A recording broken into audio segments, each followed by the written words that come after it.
there's this passive assumption that the fish are different from one another. That the red fish cannot be the same as the blue fish. That when I'm counting one fish and two fish, I am automatically omitting the red fish or the blue fish that I previously mentioned. The assumption is that there should be four fish. That is not the case.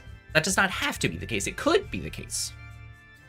It could be the case that there are at least four fish, but there could also just be one fish. Well, there could be one fish that accounts for red and blue. And then another fish that is simply the second fish. The only thing we know is that we have counted two fish. And so beyond that, we're in this place, and this is why it irritates me so much. It does. It gets to me. It gets to me in a way that I did not expect. I'm feeling kind of heated, actually. So it's this passive assumption that I think children are taught that doesn't make any sense, that one thing cannot be two things. If you satisfy one condition, you can't satisfy another condition. You have to be one-dimensional. You have to be a red fish or a blue fish.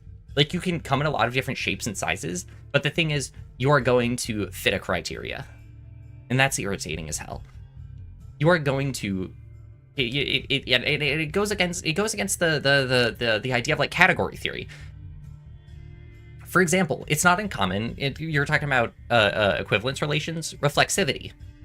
If a child is brought up reading something like red fish, blue fish, then they're going to have a more difficult time understanding the concept of reflexivity, especially when it comes to reflexivity in regards to a relation that's more more common. A more common relation is something like, you know, A relates to B, and where the relation, like A and B can be people, and the relation is the mother of. Is that a reflexive relation? Does A relate to A? No, because that would imply that you're your own mother. And that's what red fish, blue fish actively works against.